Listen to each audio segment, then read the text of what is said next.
الحمد لله وكفى وسلام على عباده الذين اصطفى خصوصا على أفضلهم وخاتم النبيين محمد الأمين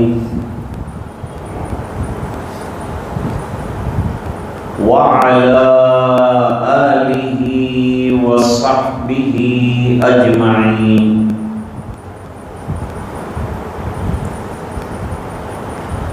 أما بعد، أعوذ بالله من الشيطان الرجيم.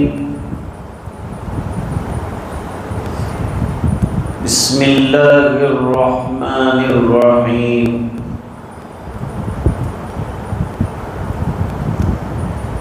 إن الدين عند الله الإسلام. صدق الله العظيم. اللهم صل على سيدنا محمد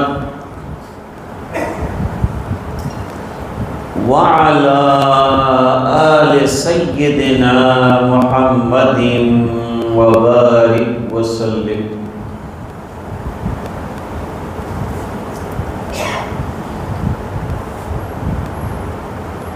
آج بعد نماز جمعہ ایک نکاح بھی، اس کے سلسلے میں پہلے جمعہ کا دوگانہ ادا کیے جانے کے بعد اس نکاح میں شرکت مطلوب ہے.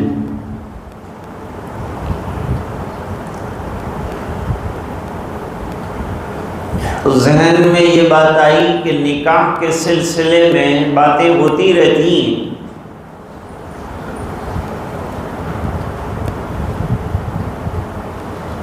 آج کا مرکزی پیغام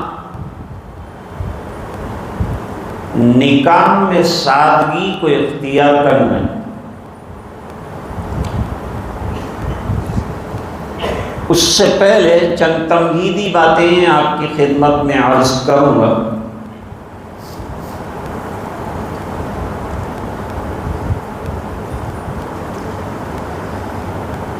پہلی بات تو یہ سمجھیے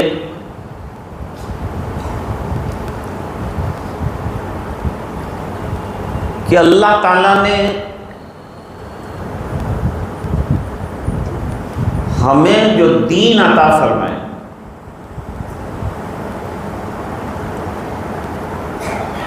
اس دین میں ویسے تو بہت خوبیاں ہیں، بہت کمالات ہیں،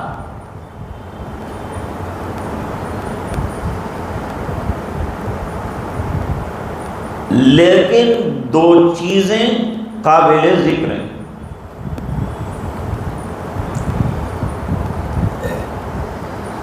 نمبر ایک،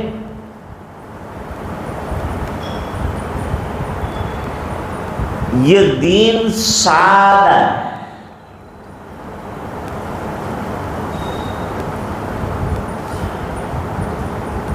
اس میں کوئی ایش پیش نہیں ہے،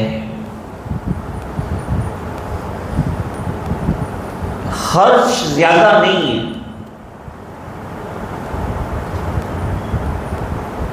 اور ہر ایک کے لیے سادگی کی وجہ سے عمل کرنا سہل ہے.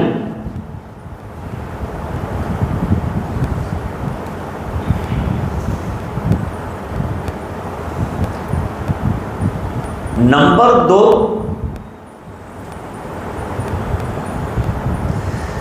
یہ دین چونکہ عالمی پیمانے کا اور قیامت تک کا دین ہے، اس بنا پر آسان بھی ہے. ہر زمانے میں ہر انسان کے لیے مرد کے لیے، عورت کے لیے، مالدار کے لیے، غریب کے لیے، شہر میں رہنے والے کے لیے، گاؤں میں رہنے والے کے لیے، اس پر عمل کرنا آسان ہے۔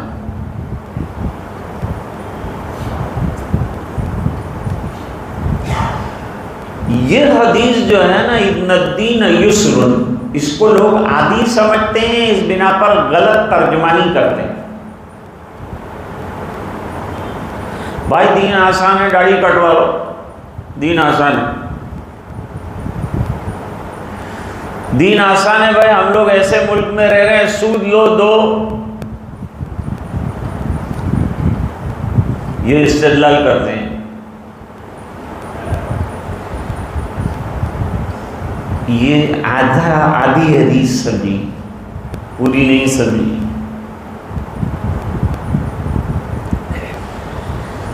دین کی آسانی کا مطلب یہ ہے کہ اس میں جو احکام دیے گئے ہیں اس پر عمل کرنا آسان۔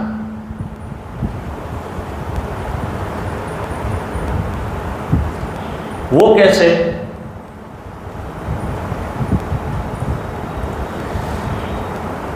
ایک آدمی رمضان میں سفر کر رہا ہے،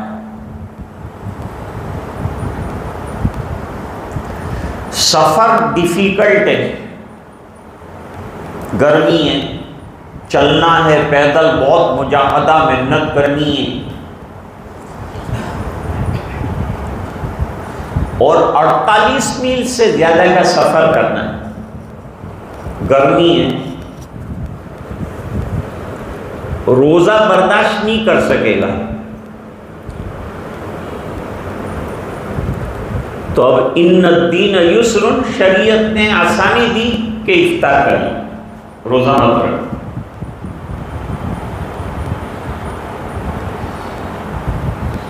کب رکھے گا روزہ؟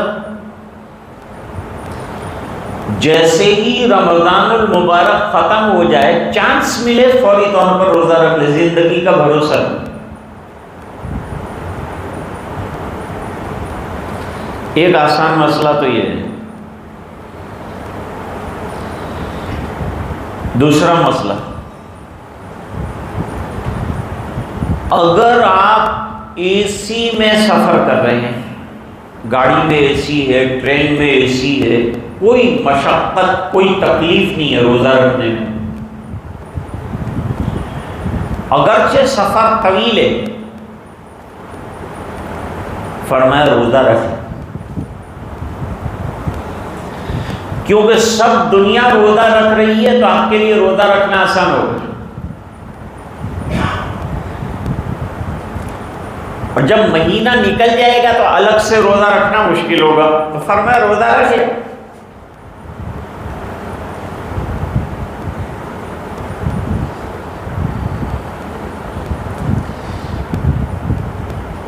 میرا سفر ہوا انگلینڈ سے کینیڈا، 2 سال سے سفر کرتا ہوں، سفر تو 20 سال سے کرتا ہوں۔ تو جب برطانیہ سے میں چلا کینیڈا گیا تو میرا روزہ 25 گھنٹے کا ہوا، لیکن تکلیف کوئی بھی نہیں، ہوائی جہاز میں آسانی ہے، اگرچہ شریعت نے مجھے اجازت دی اتنا لمبا روزہ نہیں رکھ پائیں گے تو افطار رکھے، لیکن سب لوگ روزہ رکھے اور میں افطار کروں، کھانا کھاؤں دوپہر کو، اچھا نہیں لگتا، اس بنا پر روزہ رکھوں کہ ایک فریضہ بھی پورا ہو جائے، تو آسانی سے روزہ رکھا گیا،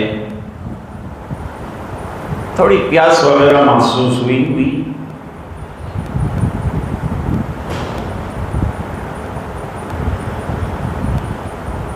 ایک آدمی سفر کر رہا ہے،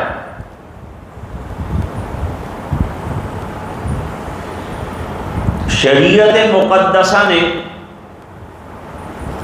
48 میل کے سفر پر اگر سفر کر رہا ہے تو قصر کرنے کی اجازت دے، قصر کر۔ قصر کا مطلب یہ ہے کہ جو نمازیں 4 رکعت والی ہیں وہ 2 پڑھی جائیں گی، یاد رہے کہ ابتداءً 2 رکعتیں دی گئی تھی، پھر حضرت کے اندر 2 رکعتیں بڑھائی گئی، 4 کی گئی۔ لہذا جب قصر کرے گا تو 2 رکعتیں ختم ہو جائے گی، 2 رکعت پڑھے گی۔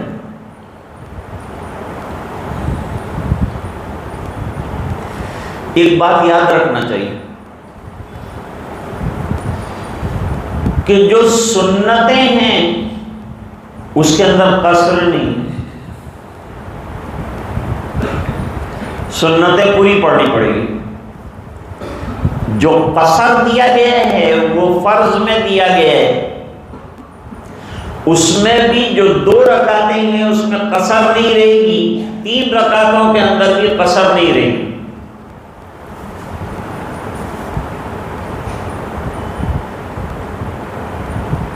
شوافع کے یہاں عزیمت یہ ہے کہ سفر میں بھی پوری نماز پڑھی جائے، حنفیہ کے یہاں سفر میں سفر ہی کی نماز قصر کی پڑھنی پڑے۔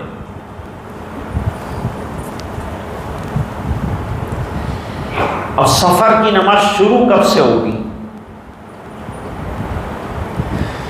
شہر کی حدود سے باہر نکل جانے کے بعد سے سفر۔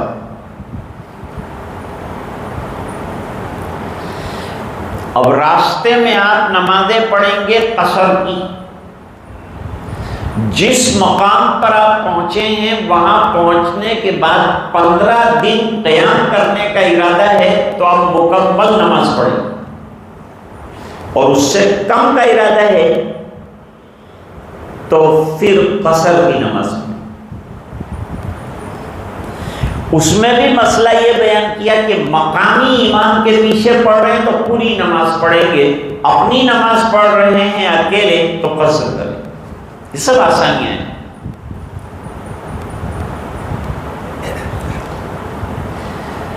ایک آدمی بوڑھا ہے، بڑھاپے کی وجہ سے روزہ نہیں رکھ سکتا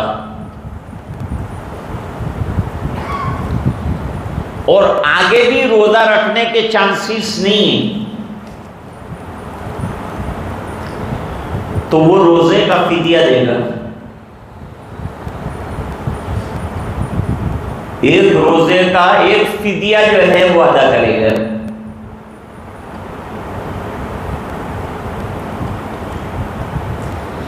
حاملہ عورت ہے اور پیٹ میں بچہ ہے اور کھانا ضروری ہے، ڈاکٹر نے کہا ہے روزہ نہیں رکھ سکتے، تو اس کو اجازت دی کہ ابھی افطار ہے، بعد میں تجھے قضا اس کی کرنی ہے۔ یہ سب جو مثالیں میں نے سمجھائی، یہ کیوں سمجھائی؟ کہ دین آسان ہے۔ دین آسان ہے کہ یہ مطلب ہے، وہ مطلب نہیں ہے جو لوگوں نے لیا ہے۔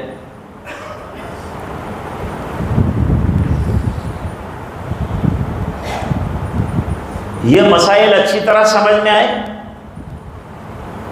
اب بات سمجھو۔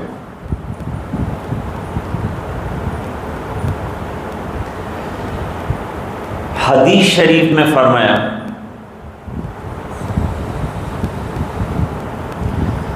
سددوا وقاربوا وابشروا،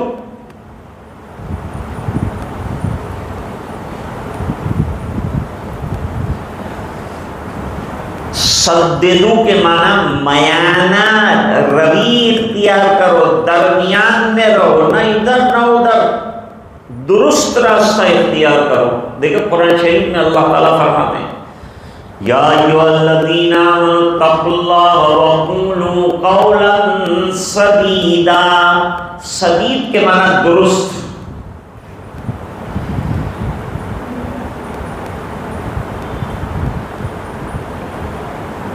اب یہ حدیث کو سمجھنے کے لیے ایک مثال سمجھو۔ قرآن کریم میں بھی اللہ تعالیٰ نے مثالیں دی ہیں، حدیث شریف میں بھی اللہ تعالیٰ نے مثالیں دی۔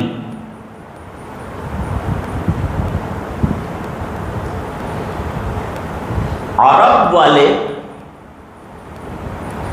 جب سفر کرتے تھے تو منہ اندھیرے یعنی 3-4 بجے صبح میں سفر شروع کر، کیونکہ 9 بجے تک تو ان کے یہاں بہت گرمی ہو جائے، سفر نہیں ہو سکتا ہے، جنگل میں اور ریگستان میں گرمی شدید ہوتی۔ 3 بجے رات کو سفر شروع کیا، 9 بجے اونٹ کو باندھ دیا، چارہ ڈال دیا، پیڑ کے نیچے آرام کیا۔ اب انتظار کر رہے ہیں کہ آفتاب زوال پذیر ہوگا تو ٹھنڈک شروع ہو۔ دوپہر کے بعد ٹھنڈی ہوائیں عرب میں چلتی،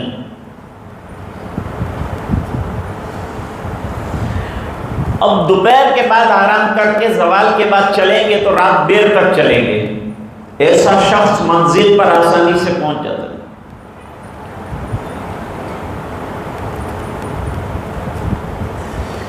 منزل پر پہنچنے کا آسان طریقہ یہ ہے کہ منہ اندھیرے سفر کرے، دوپہر آرام کرے، پچھلے پہر سفر کرے، رات منزل پر۔ سفر اونٹوں پر ہوتے تھے، گھوڑوں پر ہوتے تھے اس زمانے میں، آج کل آسان ہے، جس وقت بھی چلے آدمی کے لیے مسئلہ ہے۔ یہ اس زمانے کی بات ہے۔ ایک مثال تو یہ سمجھے منزل پر پہنچنے کے لیے کیا کرنا چاہیے، ذرا رات کو اٹھو، تہجد پڑھو، فجر کی نماز پڑھو، آرام کرو، قرآن پڑھو، تلاوت کرو، 5 گانا نمازیں پڑھو، منزل تک پہنچ جائے۔ کتنا آسان دین ہے، پروگرام کتنا آسان ہے۔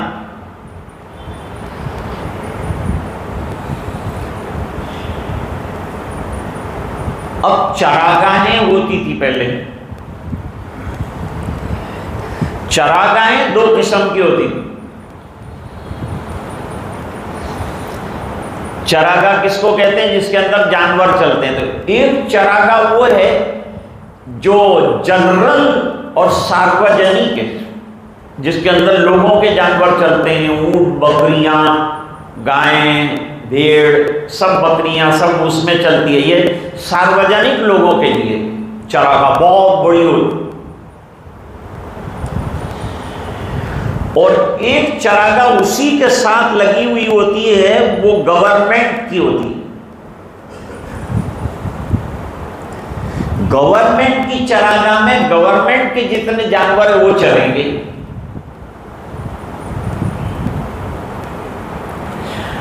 اگر لوگوں کا جانور گورنمنٹ کی چراگاہ میں چلا گیا تو اس کو قبضے میں لے لیں گے۔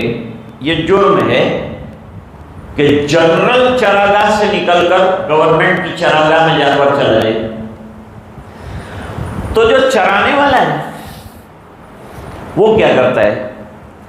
وہ جانور کو ہانک کے گورنمنٹ کی چراگاہ کی باؤنڈری سے اندر رکھتا ہے۔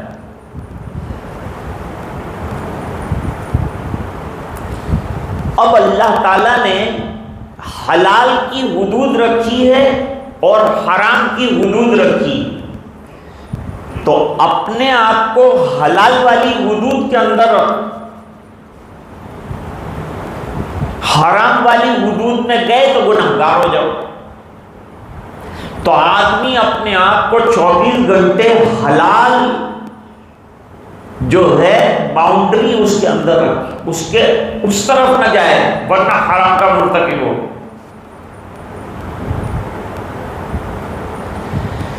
اس کے لیے مشتبہ چیزوں سے بچے گا، وہ باؤنڈری میں بھی نہ جائے جو مشتبہ۔ مشتبہ کس کو کہتے ہیں؟ بہت غور سے میری بات سننا ہے۔ مشتبہ ایسی چیز کو کہتے ہیں جس کے بارے میں علماء تو جانتے، عوام نہیں جانتے کہ یہ چیز حلال ہے کہ حرام ہے، وہ مشتبہ ہے۔ یا مشتبہ اس کو کہتے ہیں کہ وہ چیز آپ ہاتھ میں اٹھائیں اگر کھانے کی ہو تو آپ کو شک پیدا ہو کہ یہ کھاؤں کہ نہ کھاؤں، یہ مشتبہ ہے۔ جیسے آپ نے کیلے اٹھائے تو بے تحاشا کھا جائیں گے، کچھ نہیں سوچیں گے، نہ آپ دیکھیں گے نہ تاؤ کھا لیں گے۔ امرود اٹھایا، اٹھا کے کھا لیا، اس کے اندر حلال حرام کا مسئلہ نہیں۔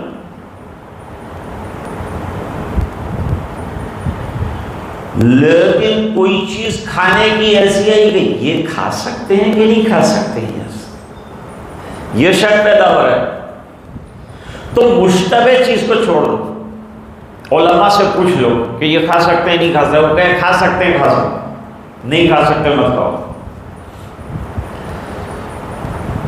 اس کے لیے ایک حدیث ہے، اس حدیث شریف میں فرمایا دع ما یریبک الی ما لا یریبک، جو چیز تیرے دل میں دغدغہ پیدا کرے اس کو چھوڑ دے،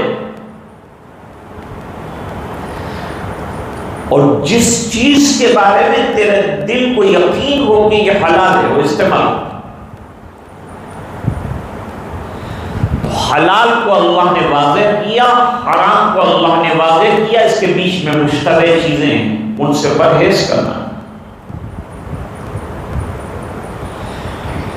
یہ نہ کہے کہ کھا لیتا ہوں بعد میں دیکھتے، پہلے سے احتیاط۔ اس کی تفصیلات ہے۔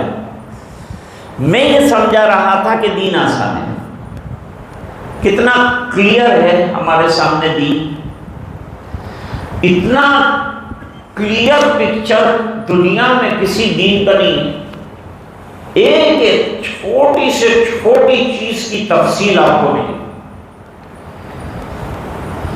اتنا کلیئر دین اللہ تعالیٰ نے عطا فرمایا۔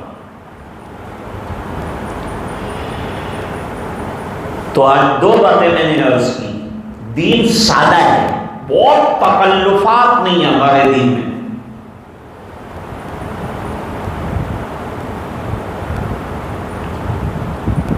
میری بہن کی شادی ہوئی، چھوٹا تھا میں، میرے والد صاحب 11 بجے تک تو مدرسے میں پڑھا رہے تھے، ظہر کے بعد نکاح تھا، راستے میں آتے آتے سب کو دعوت دی، اب بچی کا نکاح ہے، مسجد میں تشریف لے آئے۔ ظہر کے بعد دولہا صاحب آ گئے، وہی مسجد کے اندر نکاح ہو گیا، کچھ ٹھنڈی بوتلیں منگوائی تھی والد صاحب نے، جتنے لوگ تھے ان کو پلا دی گئی۔ میری بہن کو روانہ کر دیا گیا، وہ بھی والد صاحب نے ٹیکسی بھی منگوائی، وہ بھی اللہ کا ولی ایسا تھا کہ لے کے کچھ نہیں آیا۔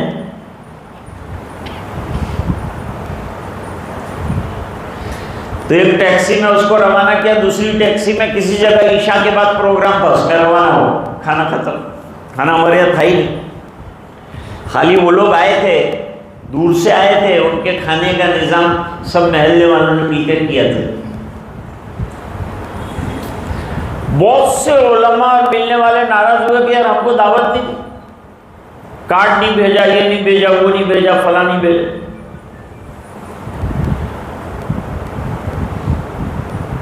بھئی 5 وقت کی نماز ہم لوگ پڑھتے ہیں تو کیا کارڈ بھیجتے ہیں ہم لوگ؟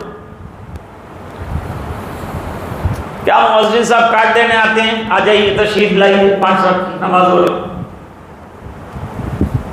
سب آتے ہیں اپنا اپنا پڑھ کے چلے جاتے ہیں۔ اتنا آسان نکاح ہے، حضرت عمر نے تو کھاتے کھاتے نکاح پڑھا ہے، خطبہ پڑھا کھاتے کھاتے، نکاح ہو گیا، ادھر کھانا پورا ہو ادھر اس کا نکاح طے ہو۔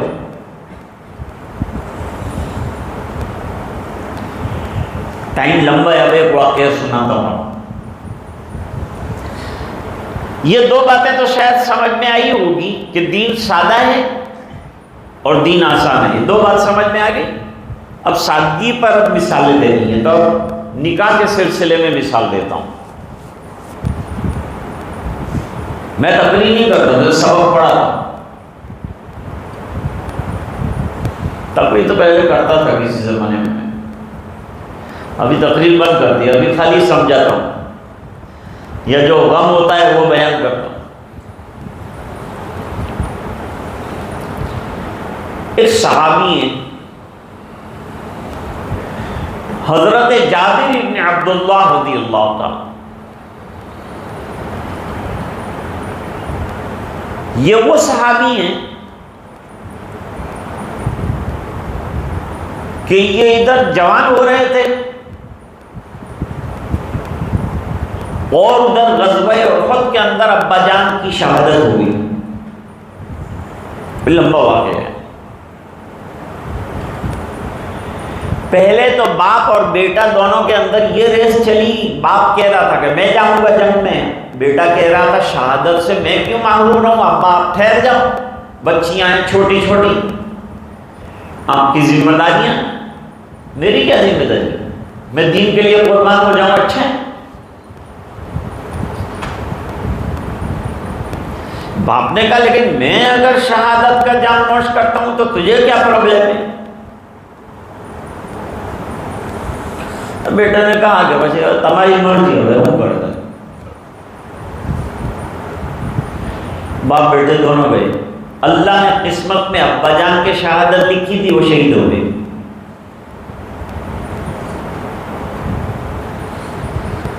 اب شہادت کے بعد ابا جان کی لاش کے پاس بیٹھے،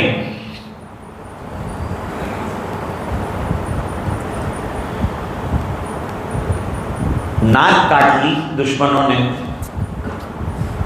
بھونڈی شکل بنا لی، کان کاٹ لی. اتنی سخت دشمنیاں انہوں نے کی، وہ چاہتے تو دین کی جڑیں اکھاڑ ڈالتے، لیکن دین کی حفاظت چونکہ اللہ کر رہے تھے اسی چلی نہیں کچھ. سخت دشمنیوں کے باوجود ان کی کچھ نہیں چلی. وہ چاہتے تو بیخ و بن دین کی اکھاڑ کر رکھ دیتے تھے. ان کے بس میں دین کو ختم کرنے کے سلسلے میں جتنا کرنا تھا وہ انہوں نے کیا ہے. اتنی شدید سازشیں کی کہ پہاڑ اپنی جگہ سے ہل جائے لیکن دین اپنی جگہ قائم نہیں. لِتَزُولَ عَنْهُ الْجِبَالُ، ایسی سازشیں کی تھی.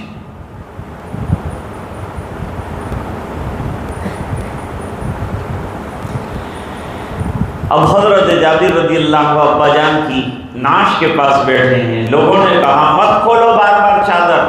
حضور نے کچھ نہیں کہا تو غمگین ہے، پسند نہیں آیا تجھے شہید ہوئے تو ابا جان؟ کہا نہیں حضور ایسی بات نہیں، باپ شہید ہوئے میں خوش ہوں، شہادت کا مرتبہ عطا فرمایا اللہ نے، میں خوش ہوں، لیکن ایک مسئلہ ہے، میں جو چادر ہٹاتا ہوں رکھتا ہوں یہ دل میں ایک خیال آتا رہتا ہے، وہ مجھے یہ حرکت کرانے پر مجبور کر. کیا بات ہے سرکار، میری 6 چھوٹی بہنیں ہیں، قرضہ ہے بہت بڑا یہود کا، اور میرے ابا جان انتقال کر گئے.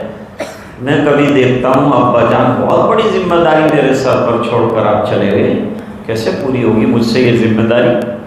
یہ فکر میں کبھی چادر ہٹاتا ہوں چہرے سے، کبھی رکھتا ہوں. فرمایا تیرے ابا جان کی نعش جب تک دفنائی نہیں گئی، جب تک فرشتے سایہ فگن رہے تیرے باپ کی نعش.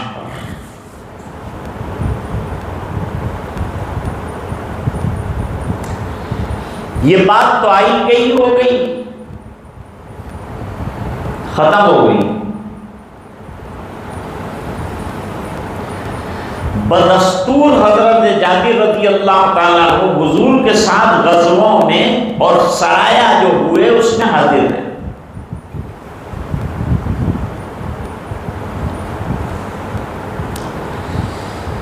یاد رہے کہ غزوہ ایسی مہم کو کہتے ہیں جس میں بنفس نفیس نبی موجود ہو، چاہے لڑائی ہوئی ہو یا نہ ہوئی، اس کو غزوہ کہتے ہیں.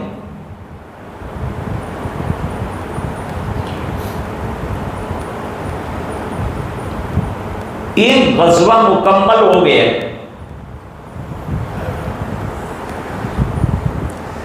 جس جگہ غزوہ ہو جاتا تھا، ختم ہو جاتا تھا، فتح ہوتی تھی، تو حضور اس جگہ پر 3 دن قیام فرماتے تھے۔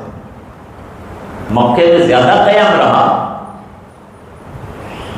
لیکن دوسرے غزووں میں جہاں فتح ہو 3 دن کا قیام حضور کا خیمہ لگا رہتا تھا، انتظامات فرماتے تھے تمام چیزوں کے، پھر آگے بڑھتے تھے، کسی کو گورنر بناتے تھے، حاکم بناتے تھے، سب انتظام صحیح کر کے پھر آگے بڑھتے تھے۔ یہ دستور۔ غزوے سے فراغت کے بعد حضرت جابر رضی اللہ تعالیٰ عنہ حضور کی خدمت میں آئے۔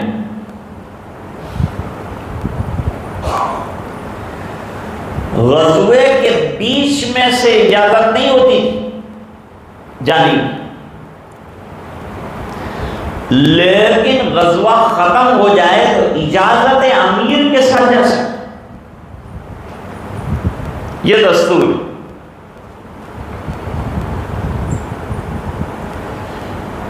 تو حضرت جابر رضی اللہ عنہ خدمت میں حاضر ہوئے سرکار، حضور غزوہ پورا ہو چکا ہے، مجھے اجازت ملے گی جانے کی؟ کیوں جلدی جا رہے ہو؟ مدینہ دور بھی ہے، اکیلے جاؤ گے، کیوں جانا ہے؟ تو حضور میں نے اصل میں شادی کر لی۔ اچھا شادی کر لی، ماشاءاللہ اچھا کام کیا۔ ہم ہوتے تو پہلے شکایت کریں، میں نے خبر نہیں کی تھی، کارڈ بھی نہیں موکلا۔ لیکن سرکار نے ایسا کوئی، اچھا شادی کر لی، بہت اچھا کیا ماشاءاللہ۔ شادی کیسی لڑکی سے کی؟ جواب دیا کہ شادی میں نے شوہر دیدہ لڑکی سے کی، کنواری لڑکی سے نہیں کیا۔ کنواری ہوتی تو ملاعبت دونوں طرف سے ہوتی، کہا نہیں حضور۔ کیوں ایسا کیا؟ حضرت جابر رضی اللہ تعالیٰ عنہ نے بڑا سنجیدہ جواب دیا۔ سرکار میرے والد صاحب جب شہید ہوئے تو 9 بچیاں چھوڑی، 9 بیٹیاں چھوڑی، 3 کی شادی ہو گئی، 6 گھر میں۔ بیٹیاں رحمت ہے، بیٹی بچاؤ، بیٹی پڑھاؤ، یہ سب جو ابھی یہ نعرے لگا رہے ہیں، 1400 سال پہلے سرکار نے کہہ دیا کہ بچی کی اچھی تعلیم اور تربیت پر ماں باپ کو اجر ملے، پہلے سے کہتے۔ اور وہ لوگ بچیوں کو زندہ درگور کرتے تھے، اسلام نے آ کے یہ کانٹا بھی نکال ڈالا کہ نہیں، بچیاں رحمت ہے، ان کو پالو پوسو، اچھی تربیت پرورش کر کے اچھی جگہ نکاح کرو، ذمہ داری ہے تمہاری۔ ماں باپ کی ذمہ داری شادی کے بعد بھی ختم نہیں ہوتی۔ کوئی یوں سمجھے کہ بچی کو رخصت کر دیا تو فارغ ہو گئے، نہیں، فارغ نہیں ہوتے ماں باپ۔ وہاں سسرال میں اس کو تکلیف ہے تو یہاں ماں باپ کو تکلیف، یہاں ان کو کھانا اچھا نہیں لگتا، ہماری بچی وہاں پریشان ہے بیچاری، آرام سے یہاں رہ کے گئی تھی، وہاں دکھ میں مصیبت میں مبتلا ہے۔ یہ بات شوہروں کو سمجھنا ہے، سسرال والوں کو سمجھنا ہے کہ کسی کی امانت ہم لائیں، جب امانت لائے ہیں تو خیال رکھو پورا اس کا۔ کیوں بھائی امانت کا خیال رکھتے ہیں کہ نہیں کہ ضائع نہ ہو جائے، تو یہ امانت ہے، اس کا بھی خیال رکھو، اس کی جائز جو تمنائیں ہیں، خواہشات ہیں، ضرورتیں ہیں، اس کو پورا کرو۔ تمہاری بیٹی کسی کے یہاں جائے دکھی ہو وہاں تو تم کو اچھا لگے گا، تو کسی کی بیٹی تمہارے یہاں کے دکھی ہوتی ہے تو آپ کو فکر کرنی چاہیے۔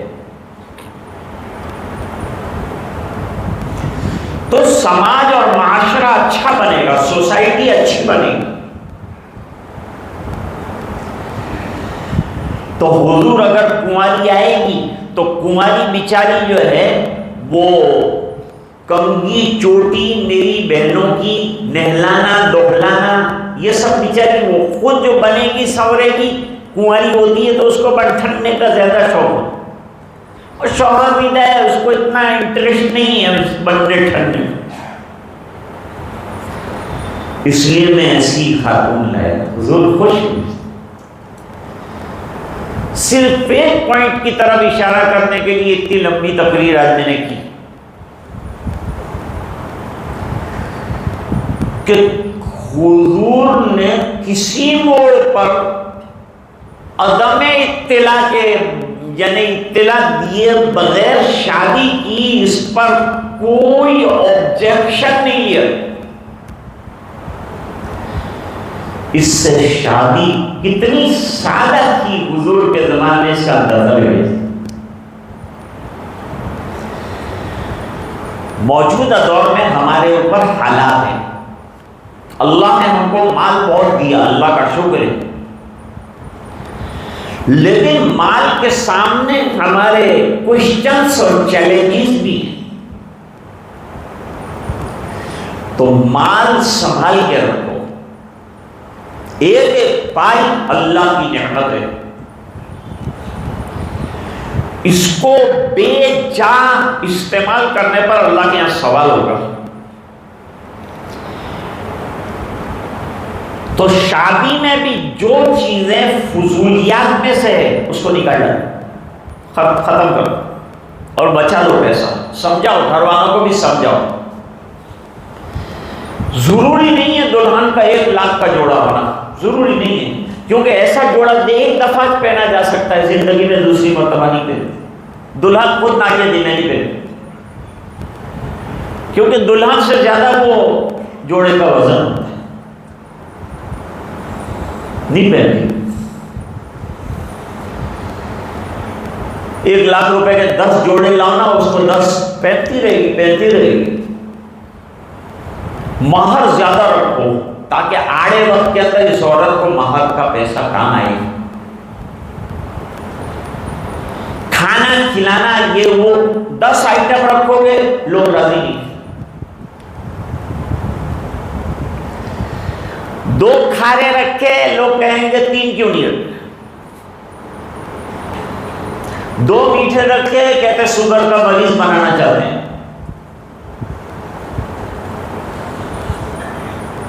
بہت کھلایا تو کہ اس کے پاس بہت ہو گئے، نہیں کھلایا تو کہ سالہ بھر بھی اس نے۔ یہ سب کو راضی کرنے کا کام مشکل ہے، ایک اللہ تعالیٰ کو راضی کرنا آسان ہے۔ کچھ مت خرچ ہو، اللہ راضی، ضروری خرچہ کرو، مہر پر خرچ کرو، ولیمہ کھلاؤ اپنی حیثیت کے مطابق، مہمان آئے ہیں کھانا کھلاؤ، اطعام الطعام اچھی چیز، لیکن مت سمجھو کہ لڑکی والوں کے دل میں کھانا ہے، نہیں۔ ہاں مہمان باہر سے دور سے آئے ہیں، ہمارے یہاں پڑاؤ ڈالا ہے تو کھلانا پڑے گا نا، کھلاؤ کوئی بات۔ ایکسٹرا خرچے 5 دن پہلے سے شروع کر کے 10 دن بعد تک یہ کھچڑی، یہ فلاں، یہ کڑی، اس کی کیا ضرورت؟ نہیں کھائی کھچڑی کڑی ابھی تک، سب جتنے یہ آگے پیچھے کے خرچے ہیں اس کو ختم کر کے پیسہ بچاؤ، اپنی کمائی میں لگاؤ، حلال کماؤ، پیسہ جمع رکھو، اپنی اولاد کو اچھی دین دنیا کی تعلیم دو، اپنی بچیوں کے لیے الگ اسکول قائم کرو، اچھے اچھے کالج بناؤ، اس میں پیسہ لگاؤ، دیکھو دنیا لگا رہی ہے، اور اپنا سیپریٹ نظام بچیوں کا رکھو، مردوں کا الگ، لڑکوں کا الگ، لڑکیوں کا بالکل الگ، پڑھانے والی بھی اچھی رکھو، اپنی بچیوں کی تربیت اور پرورش کا خیال، اس پر پیسہ خرچ کرو۔ یہ ہے آج کی ضرورت، اور اس کے لیے شادیوں کو کرو سادہ۔ اللہ تعالیٰ ہمیں سمجھنے کی توفیق عطا فرمائے اور ہونے والے نکاح کو مبارک فرمائے۔ وآخر دعوانا الحمدللہ۔